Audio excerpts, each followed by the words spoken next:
Presentamos 24 AM.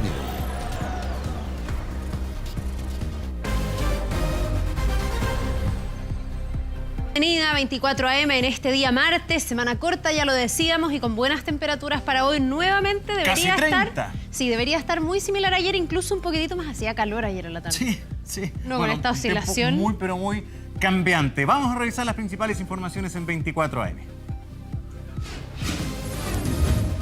Alertas del día.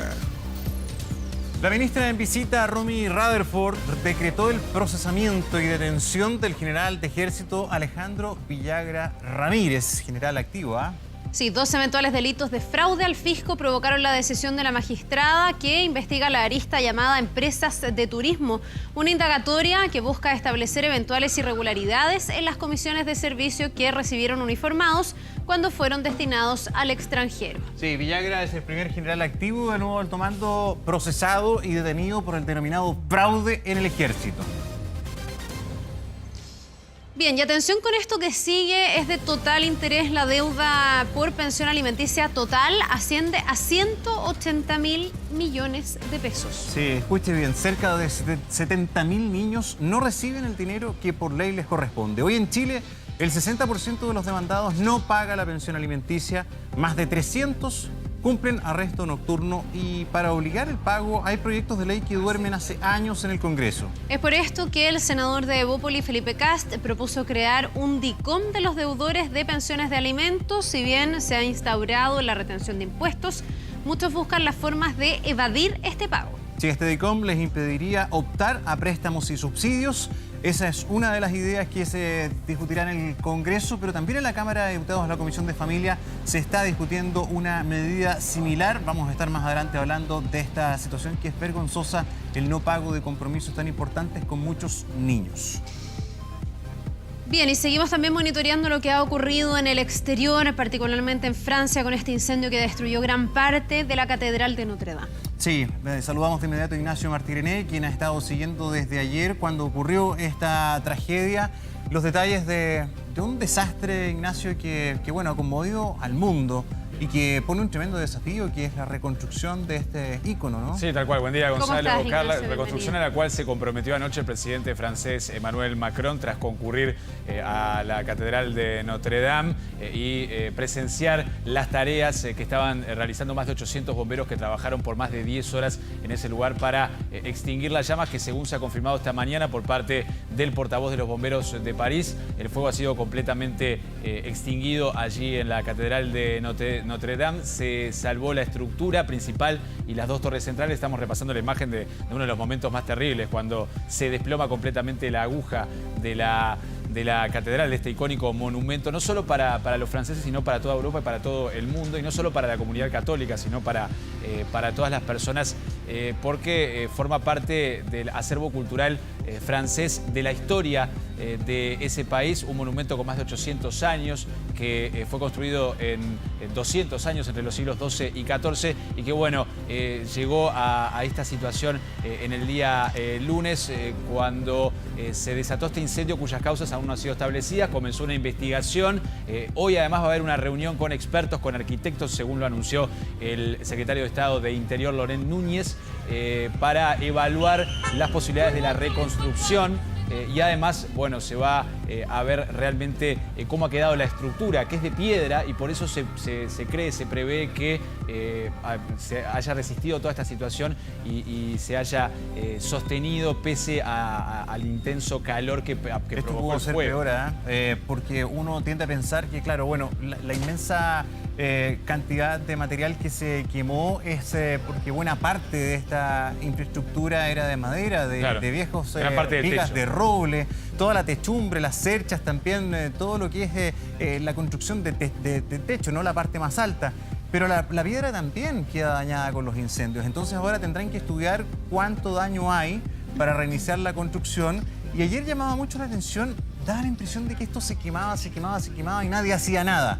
De hecho, algunos llamaban incluso a utilizar helicópteros, incluso Trump publicaba en Twitter que por qué lanzaban agua desde el aire. Pero los especialistas aparentemente en Francia dijeron por ningún motivo, porque si lanzamos agua así, podemos destruirlo todo. Claro, porque la Claro. piedra absorbe el agua y la estructura quedaría tan pesada que se podría desfondar o terminar de destruir completamente. Sí, desplomarse del todo, sobre todo cuando el agua cae a una distancia corta, ¿no? Sí, la buena noticia, Ignacio, es que ya hay compromiso nacional e internacional. El propio presidente Macron obviamente dijo que se van a hacer todos los esfuerzos por reconstruir. La UNESCO, distintos países del mundo, incluso hay donaciones privadas. Millonarios, un millonario, sí, sí. el marido de Salma Hayek, entiendo Sí, que es, uno de los millonarios. que se ha comprometido a donar 100 millones de euros para comenzar Colaborar la con la restauración. Y hay que llamar aquí a los mejores restauradores del mundo para intentar dejar esta iglesia como era. Y hay que ver Ahora, cuánto- lo que se cuánto tiempo perdió lleva, ¿no? del año 1160 y tanto, obviamente no se va a recuperar, eran árboles antiquísimos, pero bueno, por lo menos se va a poder dejar más o menos igual a como era. Vamos a compartir más detalles sobre este tema más adelante aquí en 24. Ya pues, volvemos en un ratito, entonces gracias. Que Nacho. pasen bien, Nacho. nos vemos, chao, Nos chao. vemos. 6:35 minutos, así están las calles a esta hora, Gonzalo, mira. Así están de tranquilitas. Oye, Y ojo con la decíamos máxima. 29 grados, pero no, corrección, 30 grados para esta jornada en Santiago. Hacemos pausa y ya regresamos con más 24 AM. No se vayan. 6:41 minutos. Vamos de inmediato al contacto con el periodista Fabián Collado, quien tiene información de las últimas horas. Fabián, ¿cómo estás? Buen día. Muy bien, muchas gracias y buenos días, Gonzalo Cala. Nosotros vamos a revisar informaciones desde la comuna de La Florida, donde un joven de 23 años murió luego de ser apuñalado por aparentemente una banda rival. Todo esto ocurre cerca de la 1 de la madrugada. ¿En qué contexto? Se encontraban dos jóvenes de 23 años en Aragonita con Rubí, de la comuna de La Florida. Estaban conversando cuando desde un vehículo bajan al menos 5 sujetos, los cuales comienzan a discutir y rápidamente a apuñalar a estas dos personas, a estas dos víctimas, los cuales quedan muy heridos. Son trasladados por algunos cercanos hacia el Sapu Los Quillayes, donde una de las víctimas lamentablemente perdió la vida debido a la gravedad de sus lesiones, mientras que la segunda afortunadamente son solo heridas de carácter leve, algunos cortes en su brazo. Inmediatamente Carabineros estuvo realizando la investigación preliminar, pero posteriormente la Brigada de Homicidios de la Policía de Investigaciones, quien está realizando amplios peritajes. De hecho, ya se está investigando que se trataría de rencillas anteriores entre ambos grupos y además de eso estarían plenamente identificados los presuntos agresores, situación en que se mantiene trabajando en estos instantes la Policía de Investigaciones con el fin de poder esclarecer toda esta situación. Vamos a revisar más información. Presten atención a estas imágenes porque es la cámara de seguridad del exterior de un edificio cuando ustedes ven personas que están ingresando junto a supuestos detectives de la Policía de Investigaciones, o al menos así lo dice su chaquetilla. Son absolutamente falsos policías. Es una banda que fue detectada por parte de la Brigada de Robos Sur de la PDI. De hecho, estos delincuentes estaban operando desde octubre del año pasado hasta la fecha. Se hacían pasar por funcionarios policiales con unas chaquetillas que son muy similares a las reales, pero eran absolutamente falsos policías. Se hacían ingresar a las víctimas por supuestas órdenes que ellos traían, y ya al interior de los domicilios, cuando no había ningún testigo, es ahí cuando sacaban armas de fuego, intimidaban y robaban diferentes especies a estas personas. Banda desbaratada que va a ser formalizada durante las próximas horas. Gonzalo Carrera. Bien, Fabián, muchísimas gracias. Nos reencontramos en un rato más con más noticias de las últimas horas. Nos vemos.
incluso un partido menos, y la presión sobre Alfredo Arias es cada vez mayor. En 4 partidos, solamente un punto ha rescatado el actual técnico de la Universidad de Chile, y esto hace que cada vez la presión sea mayor. Ayer aparecieron algunos rumores que hablaban de una posible carta de renuncia por no tener apoyo del plantel. Bueno, salió a hablar con algunos medios el técnico de la Universidad de Chile y aseguró que él no se va a rendir, que va a seguir luchando, y este día domingo va a tener otra posibilidad cuando la Universidad de Chile entonces se enfrente a Curicó Unido. Lo cierto es que la urgencia del triunfo es inminente, es inmediata para la Universidad de Chile, que no va a contar con apoyo en su tribuna sur. Recordemos que fue sancionada por 2 partidos sin hinchas por los incidentes que ocurrieron justamente en el único punto que ha rescatado Alfredo Arias frente a Unión La Calera. Complicado panorama en la U, que tiene que trabajar toda la semana para ver si logra enrielar su rendimiento. Y nos vamos al otro lado de la vereda, porque Colo-Colo está cuarto en el campeonato, pero están todos esperando que ocurra el momento histórico, porque Esteban Efraín Paredes, para algunos ya denominado el supertanker de Colo-Colo, está a 5 goles de transformarse en el máximo goleador en la historia del fútbol profesional chileno. El récord de Chamaco le queda a 4, marcando 5 goles. Entonces Paredes va a superar al goleador histórico del fútbol chileno. Está solamente a 2 ya de empatar justamente a Pedro González, que es el que está en la segunda posición. Y en Colo-Colo todos están detrás de este gran récord de Paredes. Un Paredes que va a tener, ya se está poniendo incluso el numerito. Él dice: no tengo miedo a las mufas. En algún momento llegó a Colo-Colo con la camiseta 30 y dijo: bueno, voy a ocupar la 30 porque le voy a dar la estrella 30 a Colo-Colo. Se la dio y ahora está ocupando los goles que va logrando en su jineta de capitán. Tremendo lo de Paredes, que, ojo con lo que puede pasar, ¿no? Porque el cuadro de Colo-Colo tiene que jugar con Huachipato, le viene el partido con Antofagasta como local, tiene que enfrentar a La Calera, va a jugar con Palestino, y acá está el dato lindo para algunos.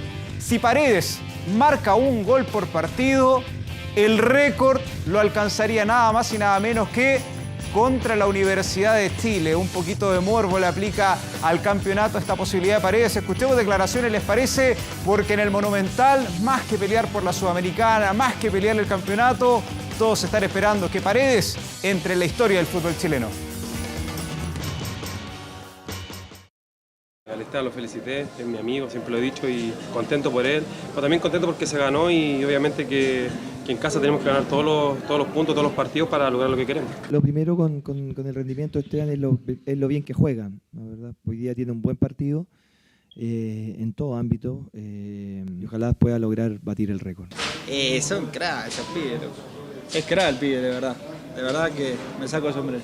Son jugadores distintos, son jugadores de trayectoria, y voy de nuevo, y son jugadores con experiencia, con jerarquía. Si me preguntáis, quisiera hacer rápido los goles, pero creo que tengo que tener un poco de tranquilidad, y ahora lo más importante creo que el equipo que funcione bien. Ahí está la humildad de Paredes, pero ojo con este promedio, que si marca un gol por partido, entonces el récord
difícil mantener enchufado a Arturo Vidal, más que nada porque él tiene un carácter que es absolutamente competitivo y le da igual jugar en Old Trafford que en cualquier campo, que en Huesca, que en cualquier sitio. Él lo da todo. Está bien y disponible para mañana. Por supuesto que Alexis, que ha jugado acá en Barcelona, sabe que es una gran noche para él. Cuando entre a la cancha, estoy seguro que tiene mucho que probar a sí mismo. Va a querer mostrar lo bueno que es. Qué lindo partido entonces, también estaremos atentos a lo que ocurra entre la Juventus y el Ajax. Nos vamos a revisar goles internacionales de la jornada de lunes. Jugaba el Leganés, el conjunto pepinero, ante el Real Madrid y abría la cuenta el cuadro local a través de Jonas Silva. 1-0 lo comenzaba ganando el cuadro del Leganés, pero el Real Madrid, que va a quedar a 13 puntos del Barcelona, va a lograr el empate gracias a Karim Benzema. Están terceros los madridistas con 61 puntos, segundo está el Atlético de Madrid con 65 y el más líder que nunca el Barcelona con 74. Y de acá nos vamos a la Premier League, donde está que arde no solamente la lucha por el título entre el City y el Liverpool, sino también la lucha por entrar al top 4. Jugaba el Watford, sí, el equipo del cual es fanático Elton John, ante el Arsenal y Aubameyang. Pierre-Emerick Aubameyang es el que aprovecha este error del portero. 1-0 lo gana el Arsenal, que se mete ahí en la lucha por el top 4, donde está con el Chelsea, también con el conjunto del Manchester United. Con estas imágenes de fútbol internacional nos vamos a comerciales y volvemos con más acá en 24 AM.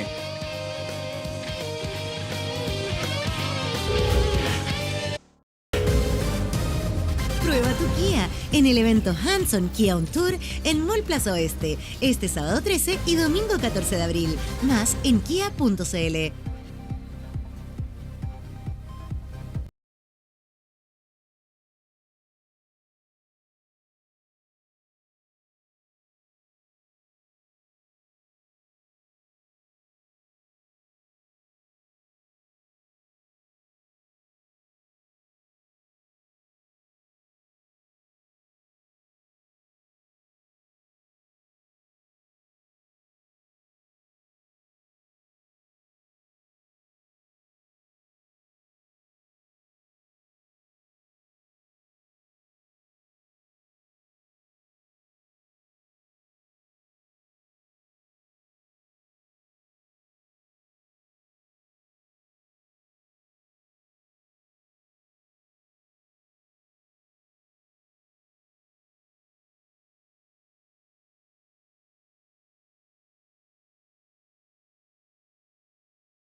Lo cual es una fecha, unos días muy importantes para estar con jóvenes.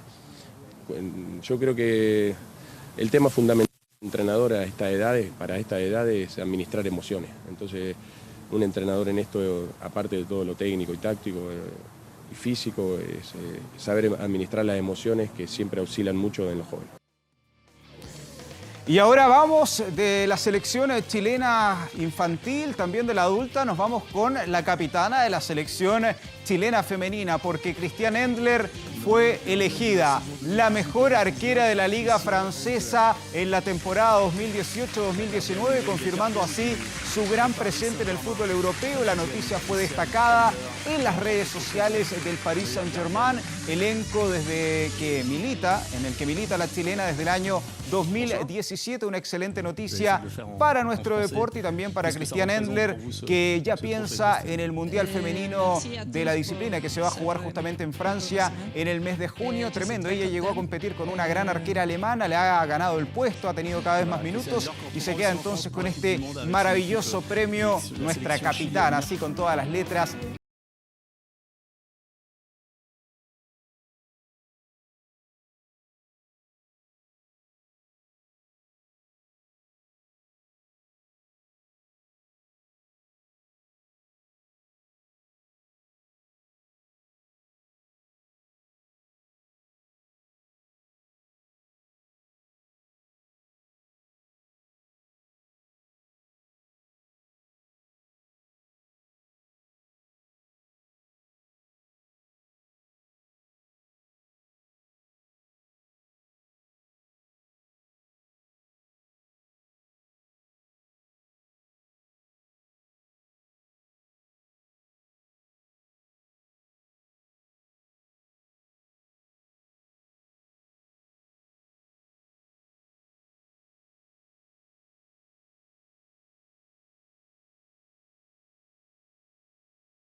Nos vemos. Iván Torres, ¿ya llegó? ¿Ya llegó? 7:03 Alerta minutos. calle. Ya, espéreme un poquito. Oye, sí, vamos primero a las calles para contarles que hay varios problemas con semáforos, Gonzalo. ¿Otra vez? Uy, sí, esto ya es la tónica de todos los días. Un semáforo apagado en Maratón con Grecia, otro apagado en Camino a Rinconada con 4 Poniente, otro apagado. Habla más despacio que se te activó Siri. Sí, pero solo, no sé si está en silencio. Otro apagado en Mapocho Sur. ¿Qué quieres, Carla? Con La Estrella y otro apagado en Mapocho Norte con La Estrella. Así que hartos problemas a esta hora de la mañana. Ya pues, Gonzalo. Perdón. Don Iván Torres, ¿cómo está? Está en silencio. Aquí estamos, esperamos una jornada muy grata hoy día para los que gusta el calor Iván. en Santiago. Sí. ¿Pero de verano, don Iván? Entre 30 y 32 grados, va a depender de la comuna, Espérate, más alto. ¿hasta 32? Sí, en la región metropolitana, por supuesto. Sí. Chuta, Ayer ¿qué? fue 28.6, esperamos un alza. Fíjense ustedes que a primera hora, a las 5 de la mañana, el sector, por lo menos el Cajón del Maipo, tenía 16 grados. Viento del este. Vamos de inmediato a revisar la información meteorológica para el día de hoy. En general, Santiago absolutamente despejado, con una máxima de 30 grados en el centro de la capital. Pero, si usted vive al norte, espere 31 grados, si bien Tiltira hasta los 32. San José Maipo va a andar por cerca de los 31 grados. Cielo despejado el día de hoy. Veamos detalles del pronóstico para todo el país. La zona norte Arica con nubes parciales, también Iquique, nublado variando parcial. Antofagasta va a despejar con 20 grados, Copiapó también despeja con 24 grados, la escena está cubierta con neblina, va a quedar parcial con 20 grados, pero ya en la tarde queda parcial. La región de Valparaíso, atención, Los Andes, Purimón, toda esa zona sobre 32 grados, 32, 33. Valparaíso, cielo despejado con 22, también Rancagua, cielo claro, en Talca, parcial Chillán, se nubla, Concepción está parcial, se va a nublar con una máxima de 17 grados. Chillán tiene 1 grado en este instante. Seguimos avanzando, llegamos a la región de la Araucanía, que tiene bancos de niebla, esperamos 17 grados, finalmente queda parcial. Precipitaciones en Valdivia, pero no ahora, en la noche, los chubascos en Valdivia. En Osorno al atardecer, también Puerto Montt con 15 grados con precipitaciones y Quellón 13 grados, siempre con lluvias. La región de Aysén también tiene precipitaciones, Coyhaique, Aysén, Chile Chico. En Puerto Natales y Punta Arenas también hay precipitaciones, pero en Puerto Natales se esperan en forma ocasional prácticamente a fines del día. En Puerto Williams 5 grados con precipitaciones. Los pronósticos insulares se los voy a contar un ratito más porque antes de eso vamos a ver cómo va a estar Santiago los próximos días. Mucha atención, mañana 27 grados. Se va a nublar en horas de la tarde, a fines del día se comienza a nublar. Continúan las nubes el día jueves con 20 grados. El día viernes esperamos nublado a parcial con 19 grados. Ya el día sábado y domingo sale el sol y esperamos obviamente unas máximas sobre los 20 grados. Pero lo que es jueves y viernes con abundantes nubes en Santiago, pero sin lluvia. Ya. Y menos frío que el sábado pasado, que nos quedamos bien cortos, llegamos ahí a los tuvimos 14 grados de máxima. Las precipitaciones durante este fin de semana largo se esperan solamente en la zona suraustral de nuestro país.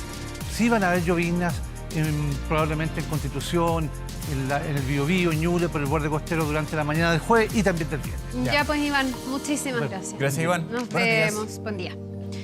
7:06. Vamos a otro tema. Joana Hernández, acusada de asesinar a su ex marido, el profesor Nivaldo Villegas, logró que el tribunal aplazara el juicio en contra de ella y su nueva pareja. Una decisión que provocó la indignación de los familiares del docente. Había llegado el día, ese que tanto esperaba el núcleo más cercano del profesor Nivaldo Villegas, para que de una buena vez se haga justicia, decían ellos. Los autores confesos de un crimen que conmocionó al país eran trasladados al Tribunal de Viña del Mar, en lo que sería la primera jornada del juicio oral. Nosotros estamos con usted, tranquila. Todos están con usted ya. Ya se cumplieron 8 meses desde que Joana Hernández y Francisco Silva atacaron sin piedad al docente de Villa Alemana. El nivel de ensañamiento provocó indignación en la opinión pública, sobre todo por el actuar de su ex esposa, quien simulaba dolor y sufrimiento cuando el profesor estaba desaparecido. Ustedes no saben cómo que estamos pasando con Nivaldo. Pero con el paso de los días apareció parte del cuerpo de Nivaldo en la bahía del Muelle Prat. Luego la PDI determinó que Hernández y su pareja de ese entonces, Francisco Silva, eran los autores del homicidio. Habían planificado minuciosamente todo. Luego de ser detenidos fueron formalizados, ella por parricidio, él por homicidio calificado. Luego de varias audiencias se fijó esta fecha. Este lunes, 15 de abril, sería el juicio. La pareja se volvía a encontrar en la sala del tribunal. Se veían las caras luego que Joana Hernández endosara toda la responsabilidad a él en una carta que le envió a su madre desde la cárcel.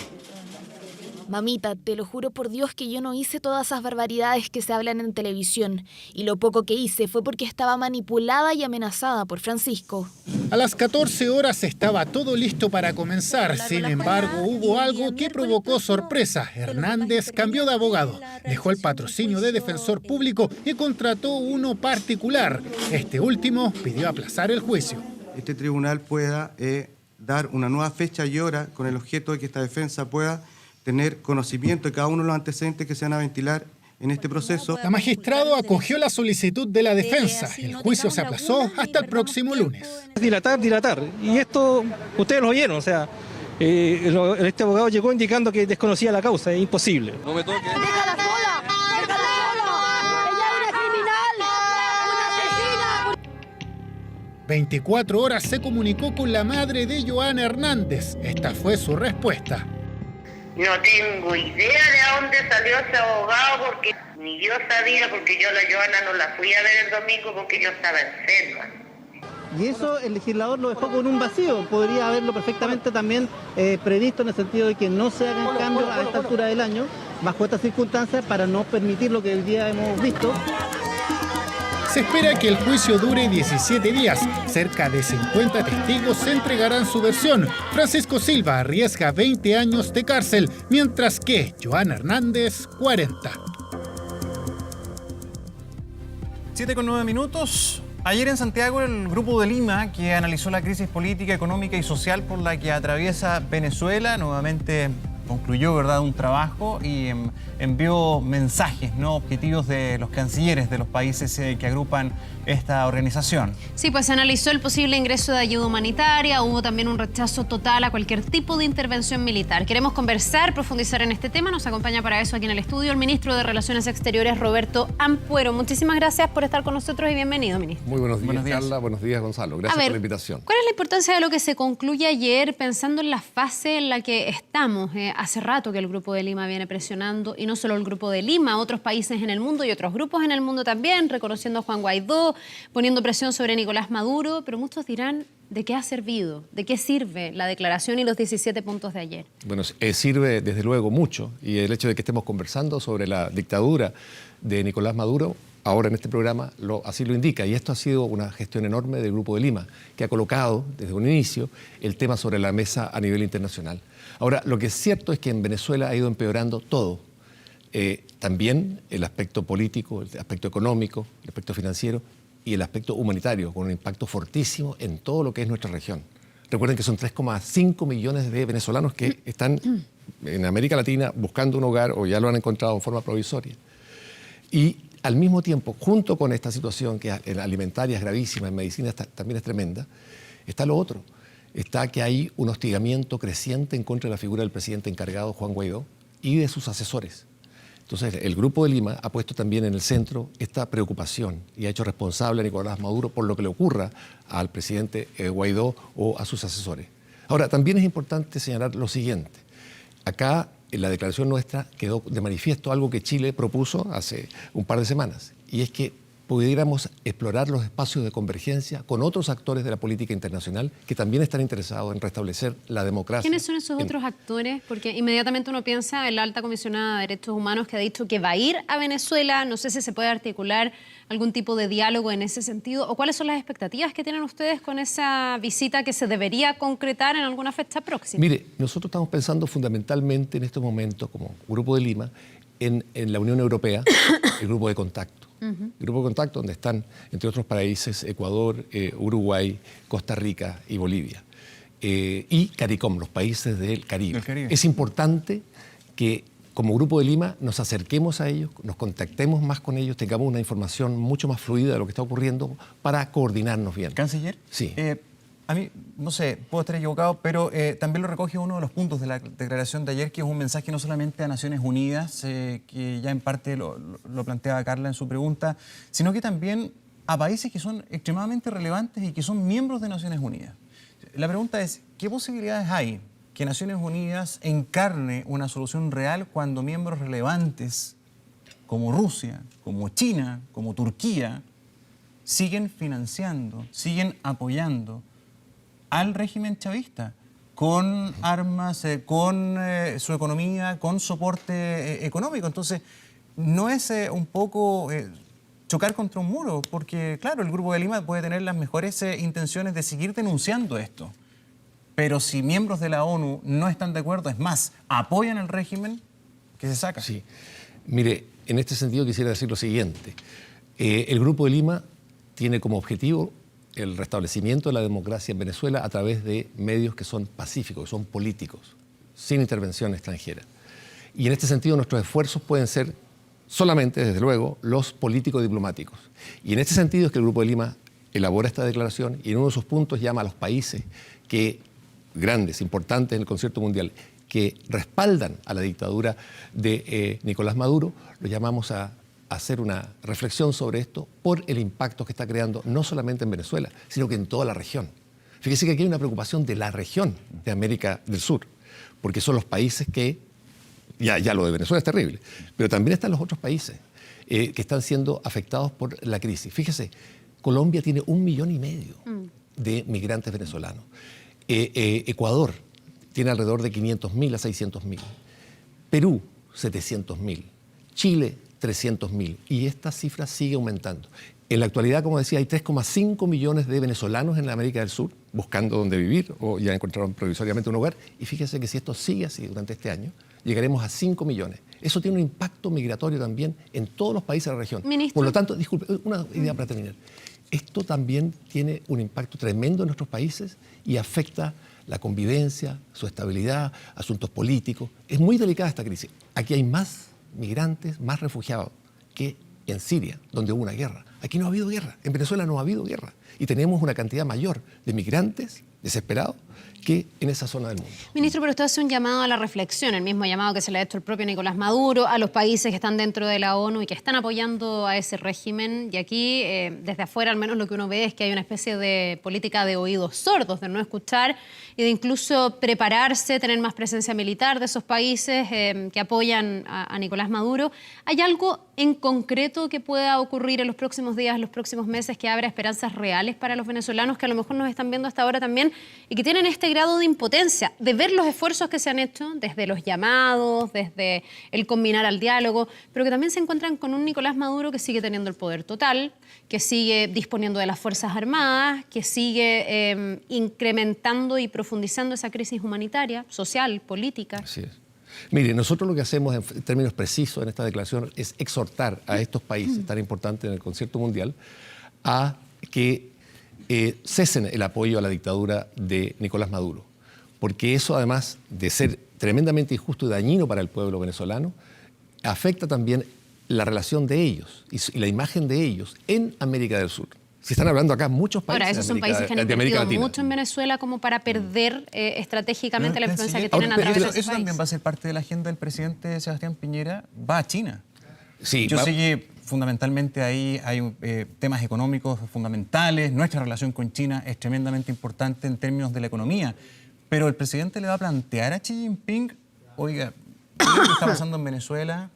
Necesitamos que ustedes cambien, no sé. Acá hay que diferenciar dos niveles. Uno es el nivel de la política y las relaciones bilaterales. Y nosotros en este sentido lo hemos planteado con mucha claridad. Ustedes saben, recientemente estuvo el secretario de Estado Pompeo acá. Sí. Ahora, el próximo lunes viajamos con el presidente de la República hacia China. China es nuestro principal socio comercial, por lejos, nuestro principal socio comercial, y nosotros valoramos inmensamente ese tipo de nivel de desarrollo que hemos alcanzado en las relaciones comerciales. Estados Unidos, por otra parte, es nuestro principal inversionista de todos los inversionistas que tenemos en Chile. Y a nosotros nos interesa mantener las buenas relaciones con todas las partes que se ajusten a lo que son los intereses de Chile, que los sirvan a los intereses de Chile. Nosotros no estamos en la posición de escoger entre uno y otro. Nosotros escogemos por Chile. Si nos pidieran elegir, ¿verdad? Cuando nos plantean, ustedes elige a China o elige a Estados Unidos, nosotros elegimos a Chile. Y eso es lo que tenemos en el centro. Chile y sus intereses, eso es lo central. Y a partir de eso, como Estado soberano, como gobierno, además que está muy consciente de lo que tiene que defender, es que planteamos nuestra política. ¿Eso impide entonces que Chile entre en ese diálogo con China por el tema de Venezuela? ¿Para no ensuciar o no contaminar la relación comercial? Mire, subrayo mucho, hay un nivel bilateral y otro es multilateral, en este caso, ¿verdad?, a través del Grupo de Lima.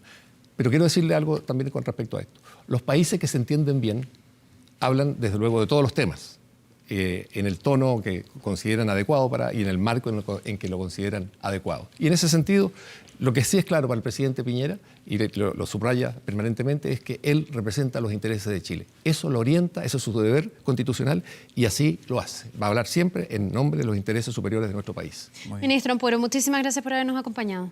Muchas gracias. Que le vaya bien y que tenga un buen día. Muchas gracias.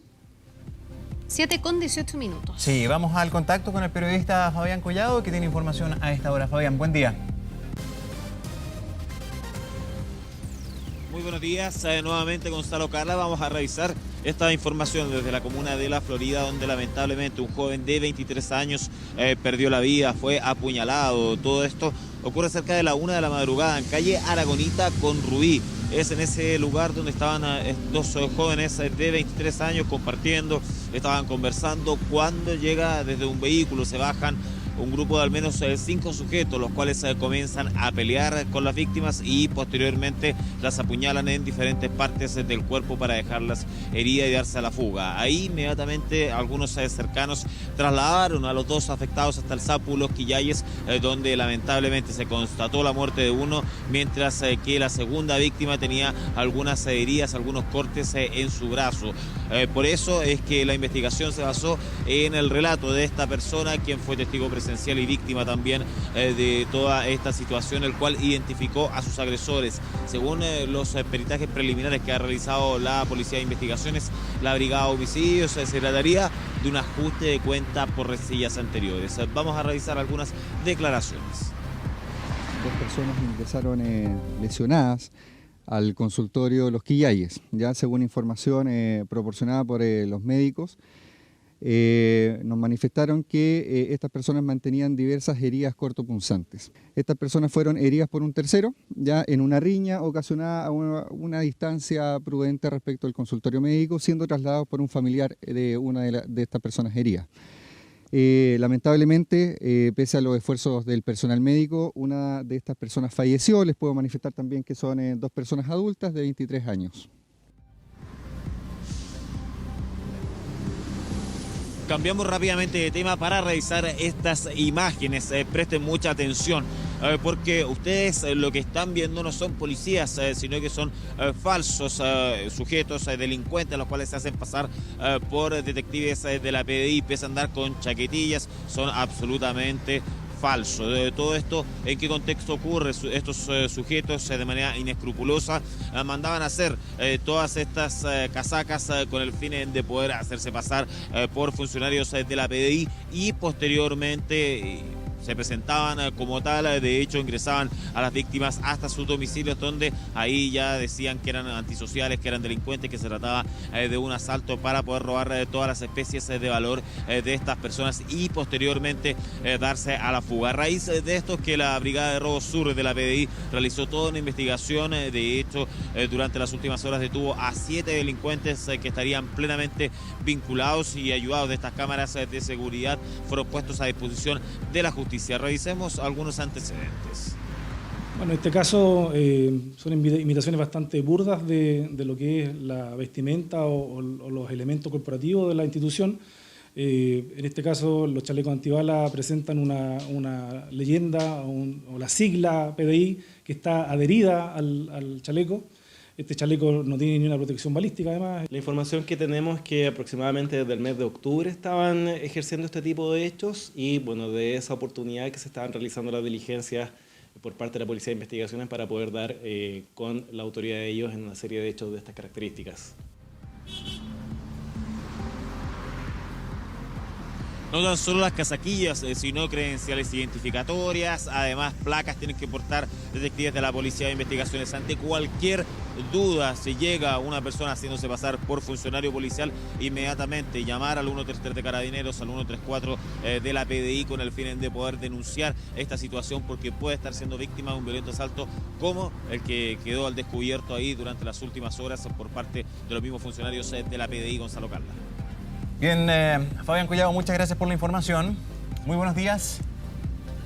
Bien, vamos a otro tema, uno que por supuesto nos sigue generando mucha tristeza. Ayer fuimos testigos de este devastador incendio que destruyó gran parte de la icónica Catedral de Notre Dame en París, una iglesia súper relevante para Francia, pero para todo el mundo, en realidad, un ícono de la humanidad. Sí, la preocupación de la autoridad ahora es pensar en su reconstrucción, en la posibilidad también, en cómo hacerlo, cuánto tiempo demoraría. Dani Linares tiene este tema y lo va a desarrollar ahora. Dani, ¿cómo estás? Buenos días. ¿Qué tal? ¿Cómo están? Muy buenos días. Y vamos de inmediato a responder ciertas dudas junto al director de Patrimonio Cultural de la Universidad Católica, Humberto Bonomo, que nos acompaña esta mañana. Bueno, hay varios caminos que se pueden dar respecto a la recuperación de la Catedral de Notre Dame. Entre ellos, por ejemplo, hablamos de reparación, restauración o derechamente una recuperación. ¿Cuáles son las diferencias de eso para que la gente también se vaya haciendo una idea de cómo finalmente se puede volver a poner en pie esta catedral? Buenos días. Bueno, la dificultad claramente, como ustedes decían, es decidir cuál es el camino que se toma para la intervención de la Catedral de Notre Dame. Hay distintas maneras de recuperar un bien importante como este. Una es definitivamente tratar de recuperarla tal como era. Esto pensemos que ya se ha hecho, en el sentido que en el siglo XIX la Catedral de Notre Dame fue intervenida por un arquitecto, Viollet-le-Duc, francés, que es uno de los padres de la teoría del patrimonio, y ha intervenido la catedral aportando estructuras nuevas, aportando estatuas, y en el fondo, y esas intervenciones no se notaban. Por lo tanto, es posible, si el camino fuera ese de reconstruirla tal cual, sería posible hacerlo. Ahora, Ahora bien, las intervenciones más importantes actualmente tratan de no replicar lo que se perdió, sino de intervenirlo, interpretándolo en la actualidad. Por lo tanto, quizás también implica introducir materiales nuevos, de acuerdo también a una discusión muy interesante en términos de patrimonio que se va a generar ahora. Y en ese sentido, la posibilidad de que los materiales conversen, dialoguen con los ya existentes, pensando que esto es una catedral antiquísima, digamos, pero los materiales actuales, ¿existe la posibilidad de que estos se puedan incorporar de buena manera y que estén también en armonía? Sí, bueno, esta técnica se llama anastilosis en arqueología y es justamente un estudio muy acucioso de los materiales utilizados, y eso permite identificar cómo, en el fondo, un análisis, una investigación muy importante, y permite definir cómo utilizar los materiales, cómo conjugarlo con la parte antigua y de esa manera recuperar. Piensen, por ejemplo, que después del terremoto en Asís, en la Basílica de Asís en Italia, se recuperó con esta misma técnica. Una técnica bastante utilizada, muy compleja y que requiere, por supuesto, mucha investigación. En ese sentido también hablamos de la estructura, ¿no? de todo lo que se vio dañado, pero dentro de la catedral también hay una serie de elementos de importancia histórica que también deben ser restaurados, como estatuas, vitrales, y esos también generan también un espacio distinto de trabajo, o también se puede seguir la misma línea en lo que se va a hacer con la estructura más grande, ¿no? Bien, afortunadamente sabemos que la catedral estaba en restauración y leía justamente ahora que mayor parte de las estatuas fueron retiradas del cuerpo central de la catedral, por lo tanto esa en teoría no se han perdido. También se retiró de la catedral en el incendio la corona de espina, que se dice que es la corona de espina que usó Cristo, y por supuesto, bueno, los vitrales probablemente son uno de los elementos que se han perdido y que habrá que ver cómo recuperarlo o cómo intervenirlo. Una obra de esta magnitud, ¿cuánto tiempo podría demorar de trabajo? Es una obra bastante grande, la catedral es inmensa, pero de todas maneras, ¿se puede dar una suerte de estimación de cuánto demoraría esto? Un trabajo también que se hace muy minuciosamente. Bueno, es una pregunta muy difícil de responder porque seguramente también se dará una discusión previa al proceso de recuperación, una discusión muy larga de cómo intervenirla, de cómo recuperarla. No sabemos cuánto tiempo va a tomar. Por lo menos una década. Pensemos que la construcción completa de la catedral demoró más de 200 años. Es normal en obras de esta importancia, de esta envergadura, que las obras se extiendan, pero eso va, digamos, a favor del proyecto, porque implica que se tomaron todas las precauciones y se ponderó la decisión más importante. En la discusión previa que se puede dar sobre los caminos, ¿no? Si esto se va a restaurar tal cual, si va a haber una adaptación a tiempos modernos, ahí finalmente puede también acotarse el tema de los tiempos, porque depende del camino que se tome, ¿no? Sí, claro. Bueno, yo creo que como decía, la discusión que se va a generar ahora va a ser una discusión muy importante a nivel internacional. Piensen que la Catedral de Notre Dame fue declarada Patrimonio de la UNESCO, de la Humanidad, en 1991. Por lo tanto, es un símbolo no solamente para Francia, sino para la humanidad entera.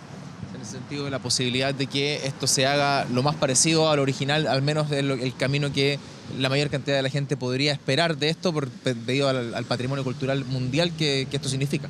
Bueno, como decíamos, eso posiblemente es un camino. No sabemos qué camino se va a tomar. Piensen, por ejemplo, lo que ha hecho Francia con la pirámide que se construye al frente del Louvre. Es una intervención absolutamente contemporánea, esta pirámide de cristal que genera un contrapunto con la estructura patrimonial antigua. Por lo tanto, la verdad es que es una incógnita totalmente abierta. Perfecto. Humberto, muchas gracias por acompañarnos esta mañana con los caminos, ¿cierto?, a seguir de reconstrucción. Ya lo decían, estimado por lo menos de 10 años de trabajo en la Catedral de Notre Dame. Esperemos que esta discusión sobre los caminos a seguir se zanje pronto y comience ya el trabajo de recuperación de este patrimonio de la humanidad. Bien, es lo que espera todo el mundo en realidad, así que vamos a irnos quedando muy pendientes a ese proceso. Gracias a ambos y que tengan una buena jornada. Chao, chao, buen día. Chao. 7:29, una madre y su hija fueron las últimas víctimas de las llamadas encerronas. Este delito de moda ahora, como los portonazos, que son combatidos con helicópteros. Sí, pues esta medida del helicóptero ha servido de algo. Hay algo de molestia también por el ruido que genera. Vamos a ver el siguiente informe. 3:15 de la mañana, la distancia entre un auto y otro mínima, eso porque el segundo lo adelantó, era un portonazo, más bien una encerrona. Fue en Huechuraba, las víctimas, 2 mujeres, una madre y su hija de 49 y 17 años, las amenazaron y atacaron con pistolas hasta robar su vehículo. Están bastante impactadas y asustadas. O sea, la verdad que no se atreven a salir. Porque ocurrió a solo un par de cuadras de su casa, nadie las ayudó. Delitos como estos se han vuelto un dolor de cabeza para las policías, también para autoridades. Para frenarlos se dio marcha a vuelos preventivos. Este lunes fue necesaria su intervención. El seguimiento fue por autopista Vespucio Norte, altura Camino Lobosa en Pudahuel. Por ahí escapaba una banda dedicada a los portonazos. Lo hacían en un auto robado a través de esa modalidad. Lograr establecer cuál es su posición en tiempo real con el objeto de que los equipos territoriales que se encuentran en la población logren dar con mayor eficacia y eficiencia al momento de lograr la detención de estos sujetos. 6 delincuentes fueron detenidos, todos con antecedentes por diversos robos. El plan antiportonazo comenzó el 1 de abril, de ahí el despliegue con helicópteros. A la fecha van 214 portonazos, es decir, disminuyó un 6% en comparación a igual fecha que el año anterior. Los detenidos, en tanto, subieron un 200%. El plan está focalizado en el sector oriente hacia el sector norponiente. Ocurre que los delitos se han trasladado a otras zonas. Precisamente cuando nosotros enfocamos el esfuerzo en un sector donde a un horario determinado se está realizando el delito, suele ocurrir que los delincuentes empiezan a utilizar otros. Eso ha llevado a vecinos de distintos sectores a movilizarse. Esto ocurrió en Chicauma, comuna de Lampa. Los delitos, acusan, han crecido principalmente en la autopista nororiente con ruta 5 Norte. Estamos molestos, asustados, ya que sufrimos de constantes asaltos, encerronas y robos de vehículos. Chicauma en Lampa, como ellos también en Puente Alto, San Bernardo y cuantas más. Ahí las autoridades pretenden invertir en cámaras y pórticos. Por ahora el patrullaje aéreo se instala como una nueva alternativa antiportonazo. 7 de la mañana con 32 minutos. Vamos a ver cómo está Viña. Viña que además se está preparando para los miles de turistas, de visitantes que van a llegar en el marco de este fin de semana largo. Está precioso. Ojalá que les toque así el fin de semana largo. Ojalá. Sí, pues ahí lo vamos a estar viendo con Iván los próximos días, pero por lo menos hasta ahora se descartan lluvias. Bueno, con esa imagen bonita del amanecer en Viña del Mar, nos vamos a la pausa. Ya regresamos. En el evento Hands-on Kia On Tour en Mall Plaza Oeste, este sábado 13 y domingo 14 de abril. Más en kia.cl. Internacional. Ya estamos nuevamente con Ignacio Martínez para hablar de las noticias internacionales. Claramente marcado todo esto por el desastre que ha ocurrido en París con este incendio gigantesco que ha destruido la Catedral de Notre Dame. Nacho. ¿Qué tal, Gonzalo? Incendio que ya está completamente controlado. Sí. Costó muchísimo poder controlarlo definitivamente. Sí, más de 10 horas de trabajo, más de 800 bomberos que trabajaron desde ayer. Recordemos que el incendio comenzó poco antes de las 7 de la tarde, hora de Francia, 1 de la tarde de Chile. Y a esta hora recién terminaron de realizar una recorrida parte de las autoridades del gobierno francés con arquitectos, con expertos y con encargados de la seguridad para evaluar en primera instancia los daños que provocó este incendio en la icónica Catedral del centro de París. Por ahora no está claro el nivel de estabilidad. Durante 48 horas se van a analizar las condiciones en las que quedó la Catedral de Notre Dame para luego evaluar los riesgos, si es que siguen existiendo, de una posibilidad de mayores derrumbes y cuáles son las acciones a tomar en el marco de esa reconstrucción y recuperación anunciada por el presidente. Claro, porque lo que se sabe es que en el fondo lo más combustible, que es la madera, se consumió rápidamente, Sí. Por eso vimos caer la 2/3 aguja. del techo. Exacto, pero hasta hace un rato al menos se decía que la estructura se había salvado. Eso está Entre paréntesis, a Todavía no esta está del hora, todo seguro, claro. si bien se ve que la estructura está y está bastante más sana que Y todo aparte lo es que de se piedra, quemó, ¿no? Es bueno recordarlo. claro, pero todavía hay que evaluar cuál es el estado, qué tan estable o inestable está. No se descarta que pudiera haber más derrumbes. Eso parece que ha ocurrido hace poco rato.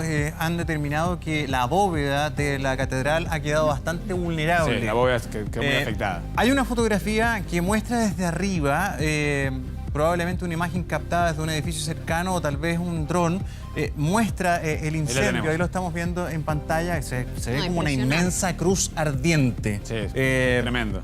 O sea, la iglesia, la construcción completa en llamas, sobre todo la parte superior. Esa imagen es muy impactante y da cuenta del nivel de destrucción de este incendio. Sí, bueno, lo que decíamos, hasta ahora se ha confirmado por parte de las autoridades y de los bomberos que todo el fuego fue apagado, fue extinguido. Esto lo declaró Gabriel Plus, que es el portavoz de la Brigada de Bomberos de París, hablando a la prensa frente a la catedral. Después el secretario de Estado de Interior, Laurent Núñez, también concurrió al lugar, como decía, para esta recorrida que realizó con expertos y señaló que, bueno, precisamente esto que mencionábamos, que se salvaron las dos torres principales, que la estructura principal se está analizando en qué condiciones quedó, porque podría haberse visto afectada. Y el histórico campanario. El histórico campanario, la bóveda también está en unas condiciones que son por ahora bastante vulnerables y no se puede determinar ¿Qué se alcanzó a rescatar? Porque dentro había... ¿Las obras? No tengo ni idea, no está claro. Muchas obras. También hay una corona de espinas, sí. Hay clavos de hecho, en los últimos días, por la restauración que se está realizando, se llevaron varias esculturas, se las llevaron en los últimos días. Sí, había unas 16 esculturas que se habían sacado antemano, por Hablan suerte. del milagro de Semana Santa. No, porque son esculturas que medían más de 3 metros, que pesaban 250 kilos o más, que hubiese sido imposible de rescatarlas en ese momento. Además, ayer se mostraba también imágenes de personal del gobierno, de personal de la policía, que sacaba algunas de las pinturas, obras que lograron salvarse. Pero ¿qué ha pasado con cosas icónicas, como tú decías? La corona de espinas se cree que es la que se le puso a Jesucristo durante la crucifixión. Uno de los clavos. Uno de los clavos de esa crucifixión. Y un trozo de la cruz del Calvario también. También el órgano que es tremendamente emblemático, porque también se musicalizó con ese órgano y otros que se han ido poniendo luego, momentos súper importantes de la historia. Todo eso todavía está como en duda, no hay un balance oficial, Ignacio. No, y de hecho no se sabe tampoco la afectación de los vitrales, que es otro de los elementos centrales de la estructura y de las características de la Catedral de Notre Dame. No se sabe la afectación real cuál fue, la destrucción total. O sea, lo que está claro es la caída de la aguja, gran parte del techo, la madera que ha sido lo más afectado, como decíamos. Se le llamaba el bosque de Notre Dame precisamente por el roble que formaba parte de esa estructura del techo. Y bueno, la bóveda afectada, se salvaron los dos campanarios del norte y del sur, afortunadamente, y la estructura central es lo que se está analizando también en qué condiciones está. Si les parece, repasamos algunas de las declaraciones de las últimas horas en torno a lo que ha ocurrido con esta tragedia, este incendio en el icónico monumento parisino. El presidente Emmanuel Macron, como mencionamos, se comprometió a la reconstrucción de la Catedral de Notre Dame anoche, tras participar varias horas presenciar y participar de las tareas que se estaban realizando allí para extinguir la llama. Lo escuchamos. En este momento quiero dar una palabra de esperanza y de fuerza que debemos tener. Esta catedral de más de 900 años la reconstruiremos juntos. Sin duda es parte de Francia. Se lanzará una suscripción nacional e internacional para atraer todo el talento y reconstruir Notre Dame, porque es lo que los franceses esperan y merecen. Bueno, hay un tema no menor que lo mencionábamos más temprano, la cuestión de la extinción mediante el agua de las llamas, y cómo ayer, en las primeras horas de las tareas, muchos señalaban o reclamaban incluso la utilización de aeronaves o de helicópteros que lanzaran agua desde el aire, desde encima de la catedral, para intentar extinguir las llamas. El propio presidente de Estados Unidos, Donald Trump, reclamaba por Twitter la utilización de esos mecanismos, y luego, por parte de los expertos y los propios bomberos, se aclaró que esas tareas no se realizaron de manera intencional, porque la afectación podría haber sido mucho mayor, porque al lanzar agua desde arriba a tan corta distancia podrían haber afectado precisamente la estructura y haber provocado un colapso mayor. de la catedral. Vamos a escuchar lo que decía uno de los bomberos al respecto de esto y de las tareas que realizaron. Podemos considerar que la estructura de Notre Dame está a salvo y preservada en su totalidad. La utilización de medios aéreos es altamente peligrosa y representa un riesgo mayor para este tipo de estructuras. Bueno, ahí está la aclaración, ¿no? Además que eres de difícil manejo. La Catedral de Notre Dame es uno de los íconos más importantes, más visitados de París. 13 millones de Torre turistas Eiffel al año. y la Catedral de Notre Dame. O sea, son dos de las muchas la catedral cosas supera en importantes. visitantes Superan visitantes a la Torre Eiffel. Son miles de turistas al día. Hace solo algunas jornadas, el domingo se corrió el maratón en París. Es una ciudad que tiene un volumen de turismo increíble. Ayer cuando se inicia el fuego, no es que esta catedral esté cerrada, había misa. Sí, Habían turistas dentro. Había Entonces, turistas, sí, claro. Hubo que evacuar, hubo que manejar. Y establecer un perímetro en toda la zona. Es una catedral gigantesca. Claro. Revisar por cada uno de los rincones, sacar a todos los turistas, a toda la gente que estaba adentro. Fue una operación que, claro, nosotros veíamos una imagen de lejos por los primeros streaming, pero era una operación bastante compleja de manejar. Sí, claro, muchos se comentaban allá en redes sociales y reclamaban que en las imágenes, en las primeras que se ¿Cómo no se hace nada? Claro, ni siquiera se veía agua para intentar extinguir las llamas, pero había bomberos trabajando en todo el entorno, lanzando agua, con esas plataformas también. Al principio no se veía. Pero claro, no se veía, y toda la tarea que significó evacuar a la gente, contener la situación y después la extinción de las llamas con el trabajo, como decíamos, de más de 800 bomberos. Pero claro, la situación a priori fue muy compleja. Recordemos que ayer también lo decían muchos expertos que entrevistábamos aquí en nuestro canal 24 Horas, que la catedral, así como tantos monumentos importantes visitados por turistas, tienen una evolución natural de afectación del tiempo y de la gente que transcurre por ese lugar, que necesita ser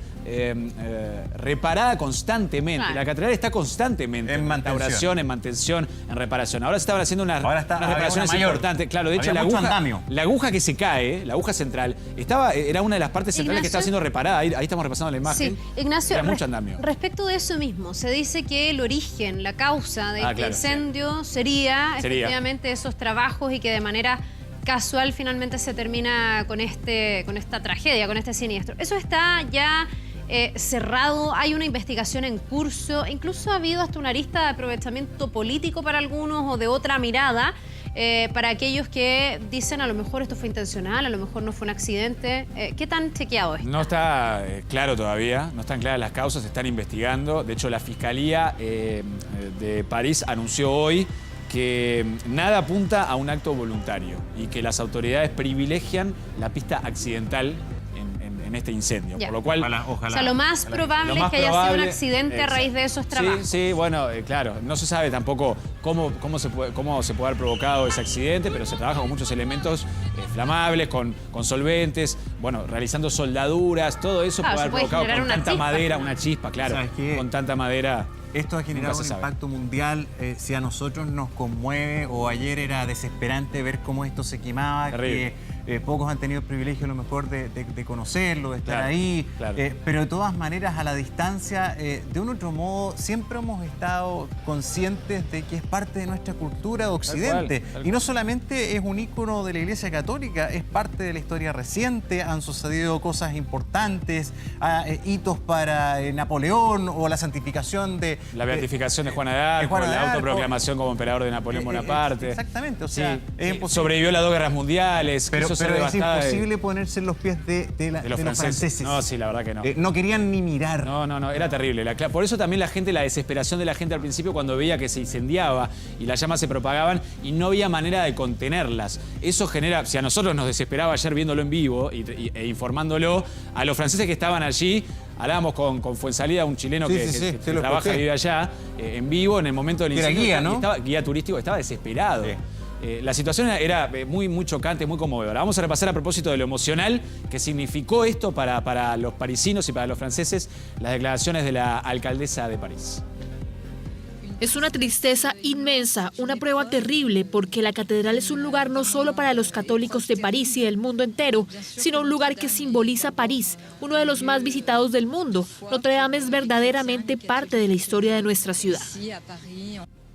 Bueno, ¿qué va a pasar ahora, no? ¿Cómo se va a restaurar la Catedral de Notre Dame? ¿Cómo se va a financiar esa restauración? ¿Cuánto tiempo va a llevar? Bueno, rápidamente, millonarios franceses y donantes privados se movilizaron para financiar, para colaborar con la financiación de la reconstrucción de la Catedral de Notre Dame, que se prevé va a ser muy larga y muy costosa. Por ejemplo, el multimillonario francés Bernard Arnault anunció este martes que él y su grupo, el LVMH, especializado en productos de lujo, donarán 200 millones de euros, unos 226 millones de dólares, para la reconstrucción de la Catedral de Notre Dame. La oferta llegó después de que Kering, el grupo de moda fundado por otro multimillonario francés, François Pinault, ofreciera 100 millones de euros para reconstruir completamente Notre Dame. El conglomerado es dirigido actualmente por François-Henri Pinault, que es el hijo del fundador y es el esposo de la actriz Salma Hayek, quien realizó este anuncio. Por su parte, la alcaldesa de París, que recién la escuchábamos, Anne Hidalgo, dijo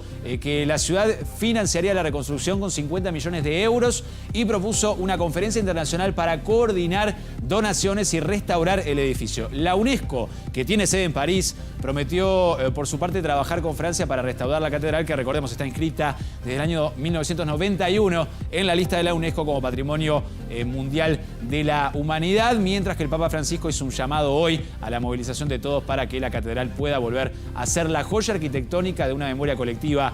Dijo ASEA que ya cuenta con más de 300 millones de euros para su reconstrucción, si se concretan estas ofertas, la Catedral de Notre Dame. Veremos qué pasa hoy con la estructura, cuán frágil quedó tras este incendio y cuáles pueden ser las opciones para su reconstrucción. Tremendo desafío. Leía entrevistas a restauradores en el mundo que decían que pocas veces en la historia ha habido un desafío tan grande de restauración como este, así que se va a tener que convocar a los mejores del mundo, básicamente. Gracias, Ignacio. De nada, que pase. Gracias, Nacho. Que te vaya bien, nos vemos. Bien, vamos a otro tema y esto es tan relevante, Gonzalo. No sé si a lo mejor la gente que nos ve lo sabe, pero solo 4 de cada 10 papás paga la pensión alimenticia en Chile. Sí, esto significa que más de 70.000 niños y niñas no reciben el dinero que por ley les corresponde. Pero esto podría cambiar con una iniciativa que pretende crear un DICOM, un registro de los deudores de pensiones. Nos acompaña en el estudio para hablar de este tema la jueza de familia Gloria Negroni. Ella sabe muchísimo de esto, así que gracias por estar acá temprano con nosotros. Muchas gracias. Buenos días. Bienvenida. Buenos días, Carla. Buenos días. ¿Qué le parece, cuán importante y qué tan eficiente sería tener este DICOM, esta lista para poder saber y que sea pública cuáles son los padres que no cumplen este compromiso tan básico? La verdad es que toda modificación que se haga a la ley de alimentos en este momento es absolutamente urgente. Los proyectos de ley en esta materia están discutiéndose hace mucho tiempo. De hecho, revisaba antes de entrar a la entrevista un proyecto de ley que se modificó, o sea, se tramitó en forma completa prácticamente hasta marzo del 2014 en el Senado. Y las modificaciones son absolutamente necesarias precisamente en la ejecución de los alimentos, en la parte no de la sentencia declarativa, sino cómo se cumplen los alimentos. Se habló en ese tiempo y se discutió por expertos, me refiero a académicos, profesores, etcétera, de un registro único de deudores, que sería lo que un poco usted me está planteando. Efectivamente, este registro único es muy necesario porque lo que implica eso es poder controlar que estas pensiones de alimentos impagas se paguen de inmediato, incluso ante el control policial de tránsito. ¿Qué implica eso? Si tenemos un registro único de deudores que esté publicado, como usted dice, que todo el mundo lo sepa. El Banco Unificado de Datos, que además, inmediatamente arrojar, que salte alguna alerta. Exacto, que pudiese ser controlado con una cosa tan simple como un control de tránsito, como digo, porque lo que ocurre muchas veces es que no es posible encontrar para notificar a los deudores. Entonces no es posible tampoco el apremio, es decir, el arresto que nosotros decretamos cuando se ha determinado que hay una deuda de pensión alimenticia, no es posible aplicarlo por precisamente no encontrar a la persona. Entonces, este registro único de deudores permitiría hacer más efectivo, más eficaz la garantía de un derecho tan básico de los niños como son los alimentos. Claro, nosotros tenemos esos derechos básicos que no pueden quedar sin resguardo, y esta es una medida que nosotros esperamos hace mucho tiempo. Absolutamente, esto es lo que corresponde. Muchas veces esto se malentiende y hay hombres que dicen es que mi ex me quiere sacar dinero. Aquí estamos hablando de cautelar un derecho que es de los niños, que es su manutención y que por lo lo tanto, con la responsabilidad que tenemos hombres y mujeres se debe cumplir. Ahora, ¿cuáles serían los efectos prácticos de un registro como este? Porque yo no creo, la verdad, que un papá que no le cumple al hijo le importe mucho estar en un DICOM. el salir públicamente como un no pagador, porque son generalmente papás que buscan todos los resquicios, que piden que no se les haga contrato, que se borran y sin ni un pudor, digamos. Entonces, ¿de qué forma adicional se puede lograr ese objetivo? Hoy día, por ejemplo, la retención de impuestos se retiene efectivamente aquellos que tienen deuda. ¿Qué más se podría hacer para que ese dinero llegue a los gastos básicos de los niños? Lo primero es entender que una cosa es que exista un registro, como decíamos, y otro es cómo se controla este registro de estas personas que están en el registro único de deudores. O sea, no basta solo con que aparezca en una lista, ¿no? Sino que quién controla que efectivamente estas personas vayan saliendo de esa lista a propósito que están notificados y que tienen que empezar a pagar esta pensión de alimentos. Entonces, tal como usted dice, lo que nosotros vemos muchas veces es que no obstante todas las medidas que se toman, que es la suspensión de licencia o la retención más bien de la licencia de conducir, la retención de la devolución de impuestos, esto no es suficiente para poder optimizar el pago. Entonces se han pensado también muchas medidas que tienen que ver con retener de cualquier tipo de emolumento que se perciba, incluso la capacidad de crédito. Exactamente, cómo cuando se accede a un crédito, cómo evitar, ¿no es cierto?, que se esté precisamente tomando un crédito no para pagar una pensión de alimentos, que sería lo óptimo, ¿no es cierto?, que nosotros podríamos ver, porque hay que entender que estas obligaciones son mucho más allá que obligaciones legales, son obligaciones morales, con los hijos son deberes y obligaciones que implican corresponsabilidad parental, y efectivamente lo que hemos visto es que no se cumple de la manera que debiese cumplirse. ¿Por qué? Porque no están los mecanismos asociados a hacer efectivo este cumplimiento. Entonces, ¿cómo hacer que efectivamente cuando esta persona pida un crédito, cuando vaya a acceder a un cargo público, aparezca en este listado que le impida entonces este acceso? Porque puede que a algunos no les importe, pero lo que sí importa es que cuando tenga esos dineros en algún tipo de cuenta, pensión, en algún tipo de crédito que pueda pedir, como decimos, o efectivamente cuando vaya a pagar otro tipo de deuda, por ejemplo, esos fondos sean procurados para el niño. Esos fondos sean retenidos y procurados para la pensión alimenticia. Y eso evita todo este espacio como de trampa, de triquiñuelas, porque hemos visto casos donde se pide, por ejemplo, al empleador que no se haga contrato, donde se trata como de esconder de alguna manera el dinero para que esto no llegue a manos de la expareja, en el malentendido de que me quieren sacar plata, y por tanto no se cumple el derecho con el hijo. Es que las obligaciones legales y las modificaciones legales que se requieren y que ya se han discutido en variadas oportunidades tienen que ver también con obligaciones solidarias del empleador. Lo que usted bien dice, o sea, en el fondo cuando el empleador usa o se hace solidario, ¿no es cierto?, con este tipo de incumplimientos, también hay una responsabilidad solidaria de este empleador en el pago de la pensión alimenticia.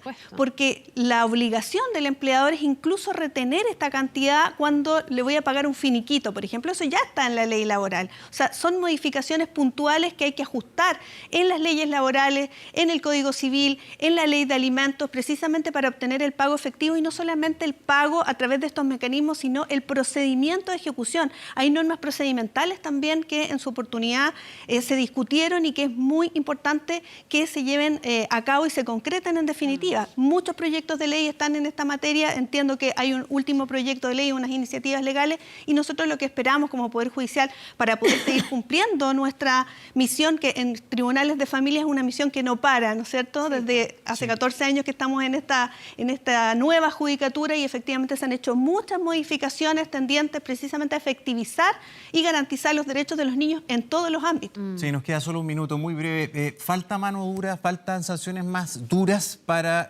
sobre todo, los infractores persistentes, los que repiten un patrón de conducta. Y también, yo me imagino, ustedes como jueces tienen que ahí ver caso a caso. A lo mejor hay personas que les cuesta más, pero que se esfuerzan y tratan, pero hay otros que nunca han tenido el interés. Falta ahí más mano dura. Entiendo que de todos los que no cumplen hay como 300 que están con prisiones nocturnas, con arresto domiciliario. Son pocos.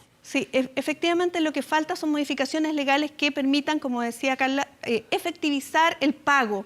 Más que los registros, más que efectivamente saber quiénes son los deudores, lo que importa es cómo nosotros obtenemos el pago para poder cumplir con esta obligación tan fundamental y tan importante como son el derecho a alimentos, que está establecido además en la Convención de los Derechos del Niño. Como Estado, como país, lo que estamos haciendo es cumplir con nuestra obligación legal a propósito de convenciones internacionales tan importantes como esta. Magistrada, muchísimas gracias. Aquí lo que se busca es cautelar, insisto, el derecho de los niños y hay que desnaturalizar a esos papás que pudiendo pagar una pensión no lo hacen y que incluso a veces hasta se jactan o les da exactamente lo mismo.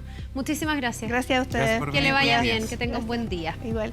Ya pues, nos vamos, queridos. Sí, muchas gracias por acompañarnos en 24 AM. Continúen en la sintonía de TVN y por supuesto el canal 24 Horas, más noticias. Que tengan un buen día, nos vemos.